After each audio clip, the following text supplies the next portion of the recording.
सलाम, नमस्ते, सत श्री अकाल। मैं हूं रजा और आप देख रहे हैं रजाग्राफी। ये जो आज की रिपोर्ट होगी, इंटरनेशनल रिपोर्ट, इसमें आपको बहुत कुछ सुनने को मिलेगा और हमने काफ़ी सारी खबरों को इसी के अंदर रख दिया है।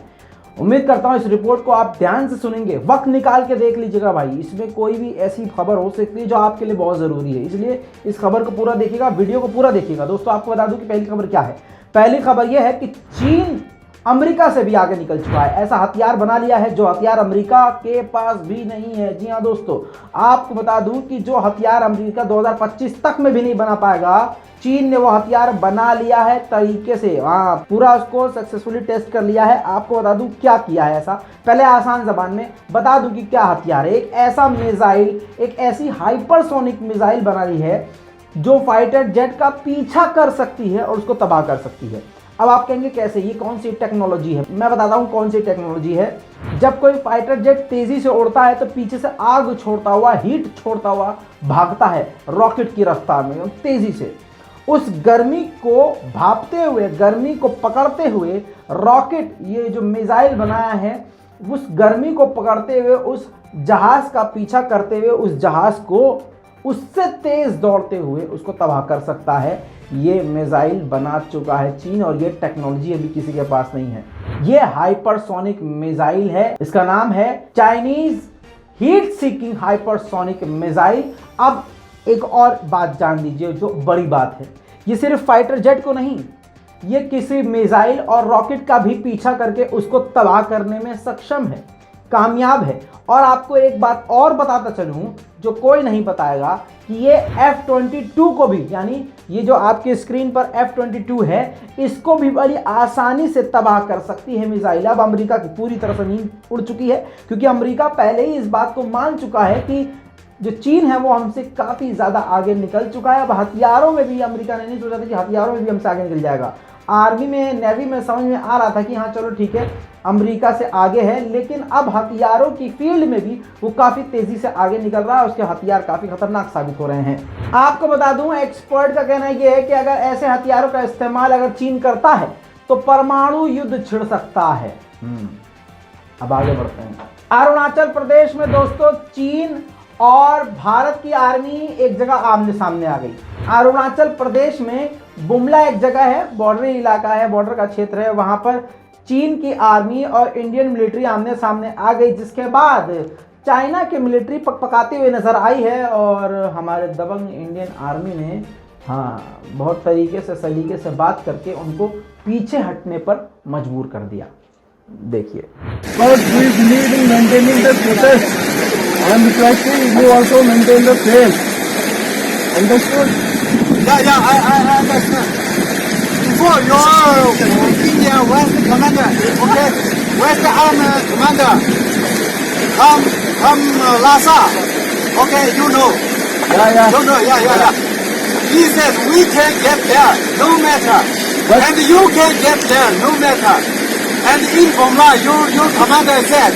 You commander said our commander we can get there no matter. That I will clarify from my commander. When I go back, I will clarify from you. Yeah. At present, with us is first, you shall not cross this region. You shall not cross on this side. I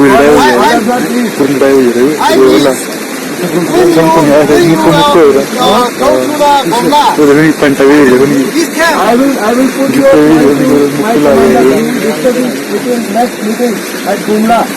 Next meeting you will go Bumla, okay? I cannot go, but our commander will come. You commander get there.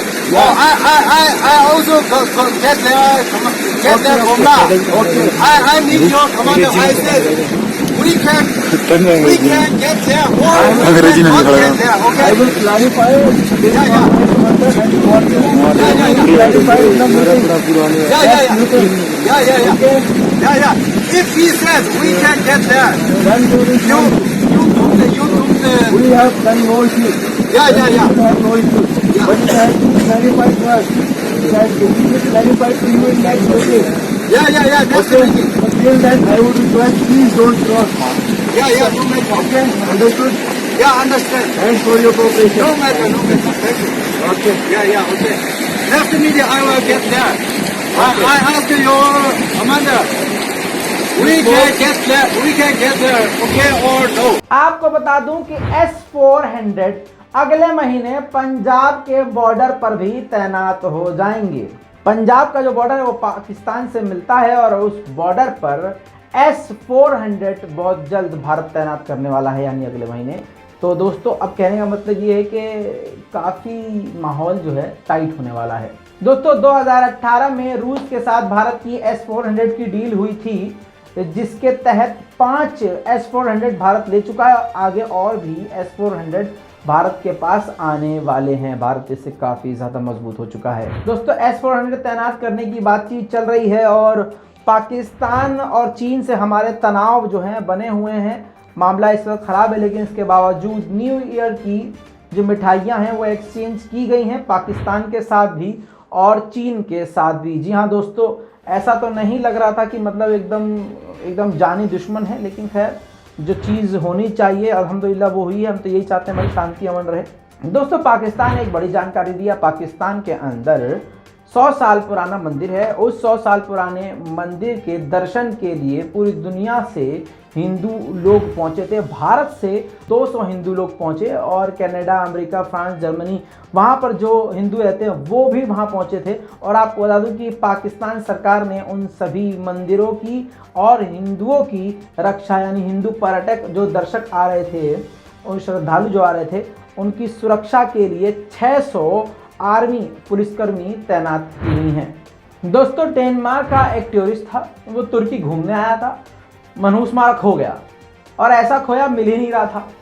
अब भैया परेशान हो गए तुर्की, मतलब पूरे देश का नाम खराब हुआ। तो क्या किया, तुर्की के वो जो बख्तियार ड्रोन है उसने उस ड्रोन ने इस बंदे को, उस टूरिस्ट को ढूंढ निकाला। देखिए वीडियो, ये बंदा मिल तो गया, लेकिन ये खबर आपको क्यों बता रहा हूँ, क्योंकि अब ये नेशनल और इंटरनेशनल मीडिया में इसलिए चल रही है खबर क्योंकि तुर्की के ड्रोन ने एक बार फिर से दुनिया में अपनी पकड़ मजबूत की है। यानी ये वही ड्रोन है जो हमला करने के लिए इस्तेमाल किया जाता है। यही वो ड्रोन है जो आर्मीनिया के छक्के छुड़ा चुका था। अब ये ऐसे भी ऑपरेशंस कर सकता है। लोगों की, दुनिया की नज़र तुर्की के इस ड्रोन पर खास गड़ चुकी है। दोस्तों अब एक बड़ी खबर जो आपने सोचा ही नहीं होगा। आप आराम से बैठ के कुछ खा पी रहे होंगे, हैं इधर उधर बात कर रहे होंगे, ध्यान नहीं होगा, लेकिन अब आपके कान के पर्दे फटने वाले हैं। आपके दिल की धड़कन तेज हो जाएगी अगर आप फिलिस्तीन से मोहब्बत करते हैं। आपको बता दूं कि फिलिस्तीन को यूके रिकॉग्नाइज कर सकता है, लंदन रिकॉग्नाइज कर सकता है, स्टेट ऑफ फिलिस्तीन घोषित कर सकता है। यह राज की बात अब खुली है और एक बुक लंदन में छपी थी, उसमें ये दावा किया गया था, यानी सरकारी किताब है ये, और वहाँ की सरकार का जो प्लान है वो इसको एक्सपोज किया गया है और बताया गया है। और वो बात डोनाल्ड ट्रंप को पहले से बता दी गई थी। खबर अब ये सामने आई है और ये पूरा प्लान क्या है समझ लीजिए।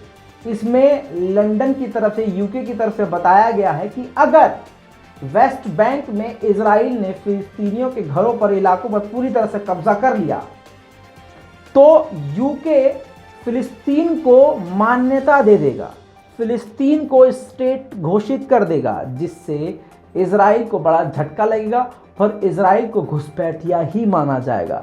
अब आपकी स्क्रीन पर मैं प्रूफ लगा ही चुका हूं।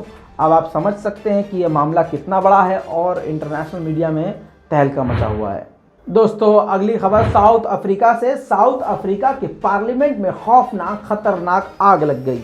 उस आग को बुझाने में 13 से 14 घंटे लगे और 35 से ज़्यादा गाड़ियां लग गईं। जी हाँ, वीडियो आपके सामने।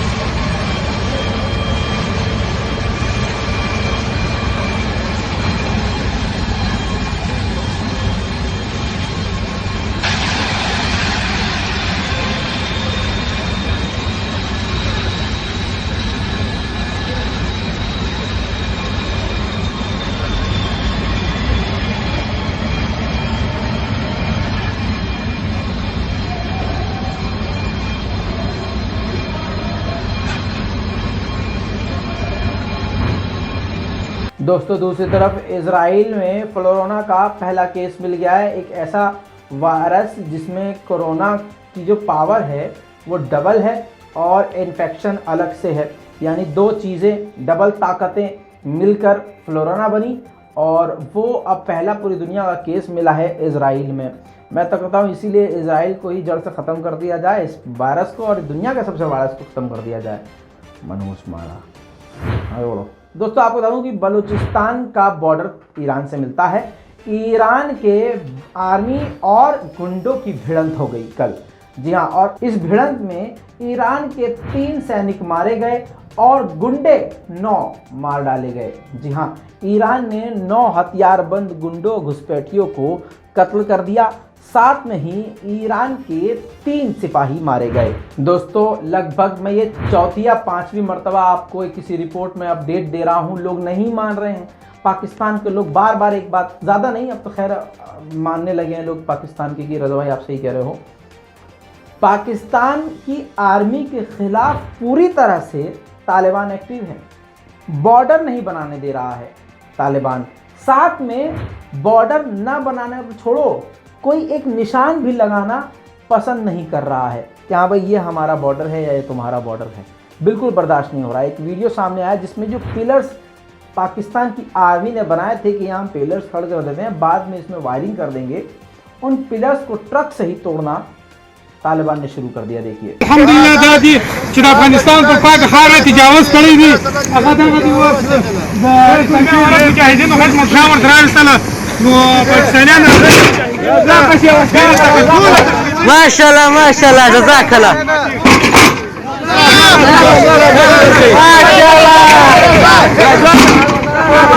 हजार आदा तो जज़ाकल्लाह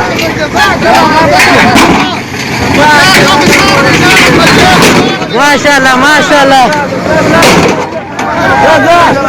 राजा राजा राजा